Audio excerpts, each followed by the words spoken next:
Sewing the Rainbow, the story of Gilbert Baker and the Rainbow Flag. Written by Gayle Pitman, Ph.D., illustrated by Holly Clifton Brown.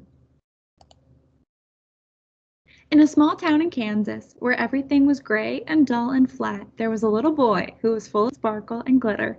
His name was Gilbert. Gilbert loved visiting his grandmother's clothing store. He'd sit next to her while she sewed and draw beautiful gowns and costumes. Gilbert dreamed of someday bringing these drawings to life. But one day, his father took away his art supplies and tore up his drawings. Surrounded by building blocks and erector sets, sports gear and slingshots, Gilbert's colorful, sparkly, glittery personality started to fade, and he too became gray and dull and flat, just like the Kansas landscape. When I grow up, he dreamed, I'll go somewhere that's filled with color. But that didn't happen. Instead, when Gilbert turned 18, he received a letter that knocked every last bit of sparkle out of him. Gilbert hated his dull, flat uniform, and he refused to shoot the gun they gave him. I won't do it, he said.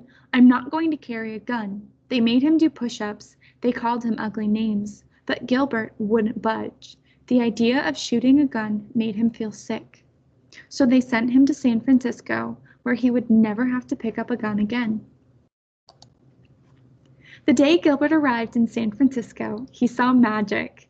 Instead of the gray, dull, flat landscape of Kansas, there were rolling green hills, the shimmering blue bay, and a cool white fog wafting over the Golden Gate Bridge. Gilbert was home. Finally, he could breathe. He could be his colorful, sparkly, glittery self. He thought about his grandmother's clothing store. He thought about the drawings his father tore up, and he realized he wanted all of that back.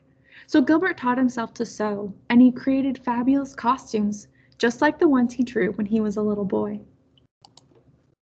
Word got around fast. He sewed regalia for Mama Jose and her imperial court. He sewed costumes for famous singers like Sylvester. He sewed banners for protests, marches, and rallies. Gilbert's creations were everywhere. He was making the city more and more colorful by the day. There was just one thing that continued to blemish their beautiful city. It was a symbol that, in Gilbert's community, was a constant reminder of evil. We need a new logo, his friend Harvey said to him one day, and Gilbert got an idea. He bought huge bolts of cotton fabric, buckets of dye, and a lot of thread. Then he gathered up all of his friends and got to work. They cut the fabric into long strips, dyed them in big trash cans, then headed to the local laundromat to rinse and dry the strips. They ironed the creases so the fabric was nice and smooth. Then Gilbert began to sew. They worked until dawn. By the time the sun rose, Gilbert and his friends had created 2 beautiful rainbow flags. But their work wasn't over. A flag belongs in the wind, Gilbert said. The big day arrived. A crowd gathered around City Hall. Gilbert held his breath. Would people understand his flags? Up they went. The flags unfurled, flooding the sky with a spectrum of colors. The city radiated with color and sparkle and glitter, and the crowd lit up like gold at the end of the rainbow. Today, the rainbow flag is everywhere, even in the small town in Kansas where Gilbert grew up. Wherever you see a rainbow flag, you'll know that it's okay to be your colorful, sparkly, glittery self.